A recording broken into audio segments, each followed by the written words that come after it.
This film broke a decade-long creative impasse in Asian thriller filmmaking. Its plot is inspired by the real-life experiences of the deceased. The director, for the first time, seamlessly merges comics and reality, delivering an unprecedented thriller style. When crime from horror comics bleed into reality, the depravity of human nature is laid bare. Some have commented that it is a film that is both terrifying and so captivating you can't stop watching. Upon its release, the movie received rave reviews. After watching it, you will realize the human heart is often scarier than demons. The movie opens with a strange murder case. Mi-suk is an editor-in-chief at a company. While working overtime late at night, she receives a comic manuscript from Ji-yoon. When she gets up to get some coffee, the file on the computer starts to decompress automatically and open a new folder. Inside was a horror comic called Black Mask. Mi-suk was surprised to discover the character in the comic was exactly like her situation. She could not believe it and continued watching. The comic told of her childhood experiences. Mi-suk had a mother with a disfigured face. Every time, she was ridiculed by her classmates. This made Mi-suk feel very ashamed. She deliberately defaced her mother's photo and wrote a curse on it, but her mother saw these words. The mother, in extreme pain, chose to hang herself. Mi-suk discovered this scene and tried to stop her, but when she saw her mother's terrifying face, she again changed her mind about helping. In the end, she could only watch as her mother died in pain. Seeing this, Mi-suk was completely shocked. She hurriedly called Ji-yoon, who had sent the submission, and left a message. She demanded to know how Ji-yoon knew her secret, but before she could finish speaking, the office suddenly plunged into darkness. The security shutter slowly lowered. The office was sealed off. To ensure her safety, she grabbed the box cutter on the desk. Just then, the computer screen suddenly lit up. Mi-suk was horrified to discover that her comic book self was also holding a knife. She wanted to quickly get out of the office, but found the main door was locked. In the pitch black office, my motheress destro échoued. She turned around in horror and died instantly under countless stabs. In the morning, Mi-suk's body was discovered by the police, but strangely, the crime scene was in a locked state. Only her fingerprints were on the murder weapon. Detective Lee Ki-cheol judged that the victim had probably committed suicide, but the meticulous female police officer discovered a clue in the computer. The horrific images in the comics are identical to the tragic state of the dead. Detective Lee immediately realized the case was not as simple as it seemed. At the same time, comic artist Ji-yoon also encountered something strange. She saw a little girl on the side of the road. The car had clearly passed by, but when Ji-yoon came to her senses, she quickly looked around, but outside, there was not a soul in sight. Just as Ji-yoon was still terrified, the little girl knocked on her car window. The little girl told Ji-yoon she was going to buy food for her mom, and asked for a ride. Unsuspecting, Ji-yoon agreed. During their conversation, Ji-yoon learned the little girl's name was Seo-hyun. Ji-yoon curiously asked the little girl her age. The girl said she was 16. Ji-yoon laughed and said she looked only about 10. The girl replied because she died 6 years ago. The next second, Seo-hyun's cries for help came from the radio. Ji-yoon turned around in horror. She suddenly woke up with a start. It turned out to be just a nightmare, but a scar appeared on her finger out of nowhere. It made her realize the seriousness of the situation. So, Ji-yoon went to see a psychiatrist for a consultation. The doctor diagnosed Ji-yoon with the rare Alice syndrome, where she could not distinguish between her work and reality. This illness often occurs in creative individuals. After returning home, Ji-yoon's symptoms grew worse. While she was in a daze, there was a knock on the door. She was surprised to see Mi-suk's figure, because Ji-yoon's phone was off. She had no idea that Mi-suk was dead. The moment she invited the person in, she suddenly woke up. At that moment, a large amount of red liquid surged from the bottom of the pool. Ji-yoon looked on in shock. Mi-suk was by the pool. She felt like she was paralyzed. Although I was conscious, I could not move my body. Mi-suk slowly approached with a knife. It turned out to be a dream within a dream. Before I could recover, there was a knock on the door. Detective Lee came to investigate the cause of Mi-suk's death. Hearing the news of Mi-suk's sudden death, Ji-yoon was very shocked. She told Detective Lee that the comic had not been publicly released yet. She only sent it to Mi-suk beforehand for review. Detective Lee presented the crime scene photos, along with Mi-suk's final call history, making Ji-yoon unable to deny it. Although Detective Lee suspected Ji-yoon had a solid alibi. This caused the case to reach a dead end. After returning to the police station, my colleagues played Mi-suk's recording from before she died, and Ji-yoon, taking advantage of the fact that no one was around, turned on her phone. Ji-yoon, how did you know the secret between my mother and me? I was the only one at the scene that day. How did you know? I have never told anyone.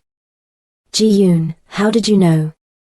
If the case in the comic becomes reality, then a new murder case will definitely occur. Ji-yoon hurriedly looks at the new chapter on her computer. Chapter to tell the story of Seong-gi, the corpse collector.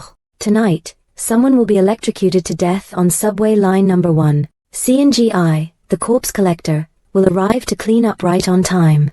Very quickly, Seong-gi transported the corpse to the morgue. Just as he was packing up his things, the lights in the room start flickering. Seong-gi turns around and discovers the body has changed direction again. Even the tablet on the table automatically unlocks. Seong-gi picks up the tablet. The content inside is about him. It turns out Seong-gi also has a secret no one knows. Seong-gi's wife has been paralyzed for many years.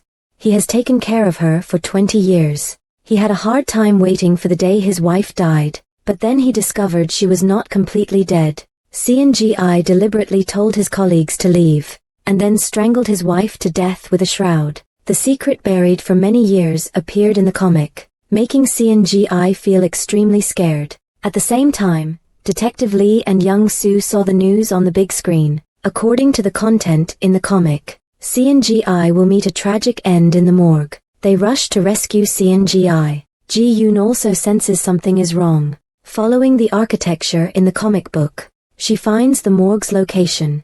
She hurriedly drives to prevent this tragedy. Meanwhile, Seong-gi is packing his belongings, preparing to leave the morgue. Suddenly, a corpse grabs his clothes. Seong-gi was terrified and did not know what to do. He hurriedly grabbed a tool to defend himself. His wife's cries for help echoed from the morgue freezer.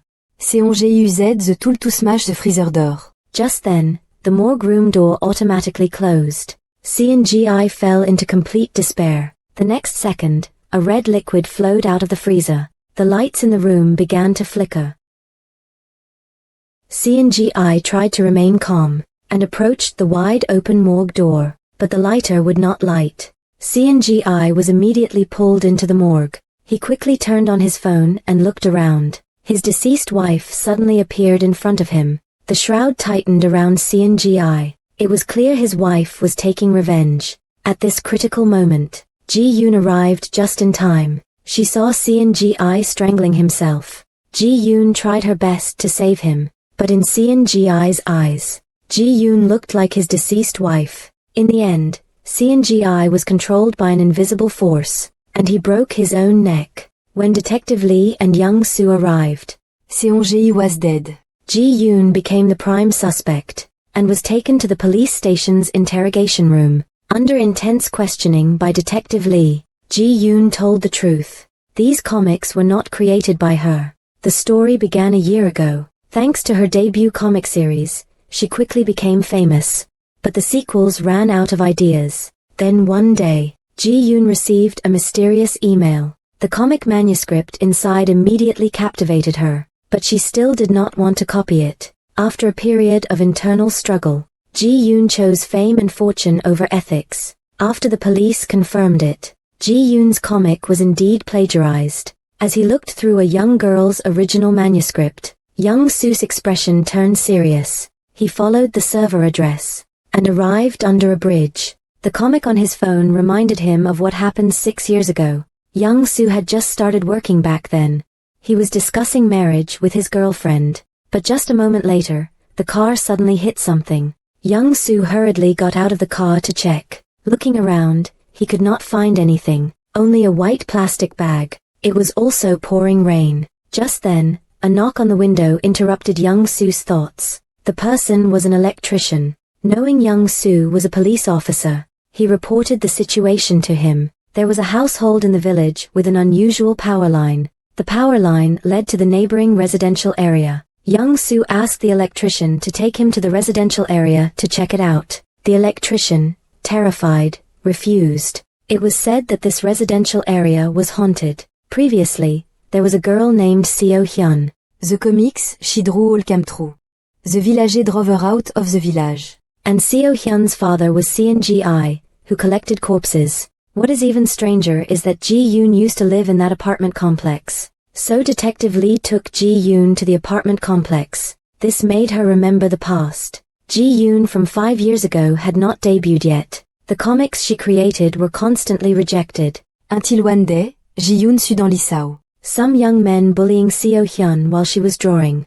She stepped in and chased those thugs away. And just like that, they became good friends. But Seo-hyun often could not control herself and would draw on the walls. Seeing Seo-hyun's terrified expression, Ji-yoon would comfort her like an older sister. But then one day, out of nowhere, the villagers came demanding Seo-hyun be kicked out, because she had once drawn a story depicting a little girl getting run over and killed by a truck. The villagers claimed Seo-hyun had caused the little girl's death. Luckily, Ji-yoon threatened them with a knife and managed to drive the villagers away. In the days that followed, the two of them had peaceful days, but a fire a few days later shattered all that was good. From then on, Seo-hyun was never heard from again, and in this burnt-out room, there was even a computer. The comics on it were very similar to Seo-hyun's style. It seems the mysterious comic Ji-yoon received was indeed sent by Seo-hyun. After leaving the apartment complex,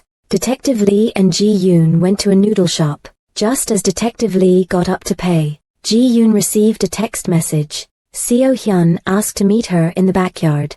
Ji-yoon did not tell Detective Lee. While Detective Lee went to buy cigarettes, she stole Detective Lee's car. Detective Lee hurriedly told the police to track Ji-yoon's phone location. Ji-yoon arrived at the meeting point in the apartment complex's backyard, but she was knocked unconscious from behind. Her kidnapper was Detective Lee's assistant, Young-soo. The reason he kidnapped Ji-yoon was to find the missing Seo-hyun, because the third chapter of the comic was about Young-soo's unknown secret. 6 years ago, the person Young-soo hit was Seo-hyun. Seo-hyun was trapped under the car. He initially intended to help her, but then he heard his girlfriend's voice in his earphones. Her father had approved their marriage. Thinking about his own bright future, Young-soo decided against helping her. In the end, Seo-hyun was run over and killed by a large truck. To keep his secret, he had to silence Ji-yoon and Seo-hyun. Just as Young-soo was about to commit the heinous act, he suddenly heard Seo-hyun's cries for help. Soon after, the surrounding lights began to dim. Young-soo hurriedly grabbed his handgun to defend himself. Seo-hyun's figure appeared on the opposite side. Just as Detective Lee arrived, Young-soo lost control. He pointed the gun at himself. Detective Lee tried his best to dissuade him, but he still could not prevent the tragedy from happening. The next day, the police cordoned off the scene. This case could only be closed superficially. After returning to the police station, his colleague provided him with a clue. When he was alive, Young-soo paid special attention to this portrait. Seo-hyun's name is written in the lower right corner. Remembering Young-soo saying Seo-hyun was a ghost before he died, Detective Lee immediately realized something was wrong. He hurriedly flipped through Ji-yoon's famous comic book series. If the comics are going to become reality, perhaps similar cases had happened before Mi-suk. Detective Lee immediately looked up the cases that had appeared in recent years. They are identical to Ji-yoon's famous comic series. It seems these cases must be related to Ji-yoon. Detective Lee immediately drove to Ji-yoon's house to investigate. At the same time, Ji-yoon received a new email. This comic series tells the story of her own life. During the time she spent with Seo-hyun, Ji-yoon learned about Seo-hyun's childhood. Ever since her mother passed away, Seo-hyun has always worked with her father in the morgue. Her long exposure to corpses has given her the ability to communicate with spirits. Seo-hyun has been drawing their stories as comics. This allows Ji-yoon to see hope for fame. The comic manuscript was recognized by the editor-in-chief. Just as Ki-joon received the publication notice. Seo-yin set everything on fire. Once the comic is published, the vengeful spirit will claim lives. Ki-joon was already blinded by fame and fortune. She disregarded the danger and wanted to retrieve the original manuscript, but Seo-hyun pushed her to the ground. In a panic, Ki-joon grabbed the crystal ball on the table and threw it at Seo-hyun. She managed to get a part of the original manuscript. Just as she was about to leave, Ki-joon's finger was unfortunately cut. Seo-hyun even stole the box from her. Ki-joon got angry and strangled Seo-hyun. In the process of killing her, Ki-joon's mind was stimulated, and she developed multiple personality disorder. One of her personalities is able to communicate with the dead, and draw these stories into comics, then send them as emails, sent to another personality. That is the origin story of Ki-joon composing comics. On the other side, Detective Lee is searching everywhere for Ki-joon. He relies on the phone's location and arrives at the old residential area, but Ki-joon attacks him from behind. After a struggle, Detective Lee gains the upper hand. He criticizes Ki-joon for being greedy for fame and fortune. How many people have you killed? But Ki-joon argued that, you and I are the same. Detective Lee looked at the wall.